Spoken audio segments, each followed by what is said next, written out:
Bonjour à tous, on se retrouve aujourd'hui pour la daily review du 29 mai 2023. On commence comme d'habitude avec un petit coup d'œil sur la crypto bubble map où on a énormément de verre aujourd'hui, ce qui fait suite notamment au petit pump qu'on a eu sur le Bitcoin hier. Alors on a quelques performances assez incroyables, hein. Le X plus presque 27%, le PLS plus 11%, le Inge presque plus 10%, le SUI plus 6%. Bon voilà, très très peu de cryptos qui sont dans le rouge actuellement, un petit peu de RNDR, le Kava. Mais bon, là, la majorité a profité du pump qu'on a eu hier. Donc aujourd'hui, on va faire une petite vidéo qui va se focus surtout sur le Bitcoin, puisqu'on a sorti la weekly review hier, où on fait vraiment un petit tour de tout ce qui peut se passer, de toute la macro, toutes les news, etc. Donc on va vraiment se concentrer sur ce pump, sur ce qu'il veut nous dire, sur ce que c'est la suite. Et puis écoutez, on se retrouve de suite sur le chart du Bitcoin. Alors, concernant le Bitcoin, puisque c'est ça qui nous intéresse. Alors, donc le pump qu'on a eu donc, en 4 heures, hein, globalement, c'est les quelques bougies qui sont là, qui nous ont permis de dépasser le range, enfin la borne haute du range, hein, qui était à peu près ici, dans le range dans lequel on était bloqué depuis quand même pas mal de temps. Et là, on vient de le break à la hausse. Alors, ce qui est intéressant maintenant, c'est qu'on est dans une configuration où ça va être extrêmement compliqué de naviguer, puisqu'il peut se passer énormément de choses.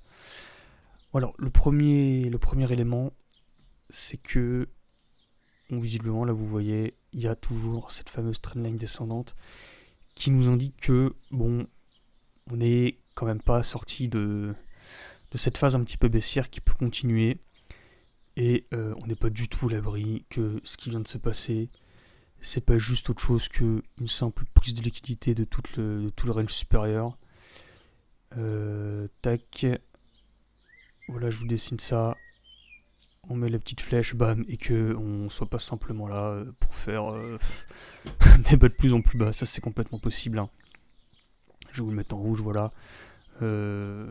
Surtout qu'en plus, on s'est arrêté bien sur l'endroit où on a pu se positionner en short. Donc, bon, c'est quand même compliqué. Ça, c'est le premier élément qui nous indique que potentiellement, on est parti pour repartir à la baisse. On va essayer de se mettre en 4 heures pour que je vous montre ça un petit peu plus précisément. Vous voyez, donc il y avait. On va supprimer tout ça. Vous voyez, il y avait les liquidités au-dessus de ces deux bougies. Alors, ces deux bougies-là, c'est l'annonce de l'augmentation des taux directeurs de la Fed. Et ce qui s'est passé, c'est presque magnifique en fait, hein, quand on se met en 4 heures, hein, parce qu'il y a eu la prise de liquidité qui a été effectuée ici. On peut peut-être même baisser. Il serait bien qu'on voit encore le dollar, ouais, nickel. Tac, la prise là. Et bon, moi ça m'étonne pas qu'on y aille comme ça, tac. Et puis alors, on peut faire un mouvement descendant, pas forcément direct, hein. On peut très bien faire quelque chose comme ça, tac tac, voilà. Mais bon, ça ressemble quand même beaucoup à une prise de liquidité puisqu'on n'est vraiment pas allé plus haut. Donc bon, ça c'est le premier élément de réponse. Ensuite, si on veut avoir un point de vue un petit peu plus bullish quand même, parce que il y a des éléments qui nous font penser ça. Le premier, c'est que, bon, comme j'ai dit tout à l'heure, on a naturellement breaké cette structure et on pourrait partir à la hausse. Donc on pourrait s'attendre à une forme de retracement. Alors attendez, pour faire ça, je vais vous mettre la couleur en vert. On pourrait s'attendre à un retracement intéressant. Donc il peut survenir à plusieurs endroits ce retracement. Donc si on prend simplement un petit Fibo, bon, on se rend compte qu'on a une convergence de zones ici, imbalance, liquidité, zone de rechargement. Zone de rechargement entre 0,5 et 0,79, hein, vous connaissez, hein, on fait un peu ce qu'on veut avec ces zones. C'est en dessous des 0,5, entre 0,5 et 0,79, c'est la zone intéressante où il se passe des choses. Donc potentiellement on pourrait revenir par ici, tac, tac, voilà. Ça c'est le premier élément. Le deuxième, c'est, alors on pourrait se dire, c'est ce que se disent probablement la majorité des gens, on pourrait très bien revenir naturellement sur la borne supérieure du range dans lequel on vient de sortir. Tac. Le petit pullback, ce qu'on appelle un petit pullback, et continuer la phase haussière. Bam. Ça, Ça c'est possiblement quelque chose d'intéressant. C'est pour ça qu'en fait sur ce pump là, comme il est relativement parabolique, il va quand même falloir voir où est-ce que ça retrace. Et si on n'était pas là juste pour faire un exit pump. Alors un exit pump, qu'est-ce que c'est? C'est tous les gens qui ont acheté dans des zones un petit peu plus basses. Hein, donc alors, attendez, je vais vous verrez tout ça parce que avec tous les dessins que je fais, ça peut vite être le bordel. On a tous ceux qui ont acheté là, tous ceux qui ont acheté là. En fait, ils sont... Il faut absolument qu'ils trouvent un endroit où ils puissent vendre et où il y ait suffisamment d'ordre pour pouvoir se placer. Alors, il y en a un qui était relativement clean, c'était, je vais vous le montrer parce que ça correspond relativement bien, c'était voilà. Là vous voyez, on a toute cette zone-là qui correspond à la zone de rechargement des shorts d'ici. Donc tous ceux qui ont shorté là, en fait, ils veulent reshort ici. Et donc, le truc c'est que, attendez, je vais déjà mettre la zone de rechargement. Vous voyez, par exemple, tous ceux qui ont ouvert des shorts ici, peu importe les stops, peu importe leur stop, ils veulent également rouvrir des shorts ici. Voilà, tac.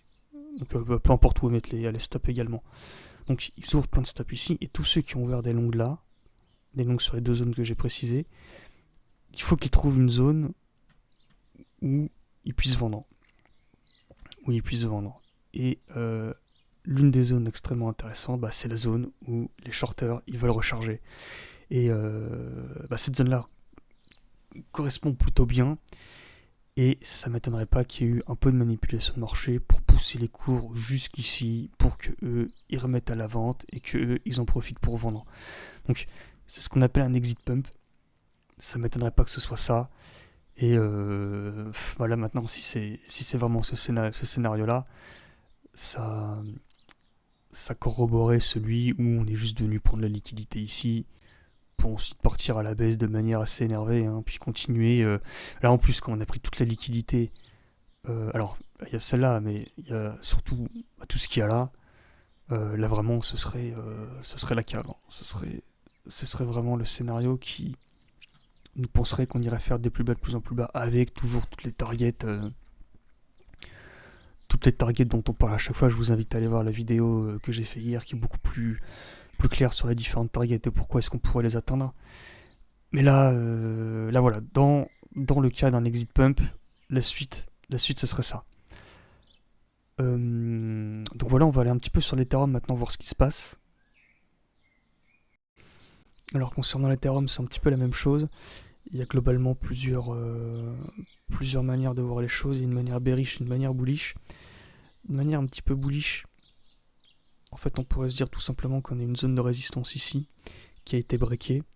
Donc on pourrait très naturellement s'attendre à un petit pullback, tac, et puis direction les étoiles.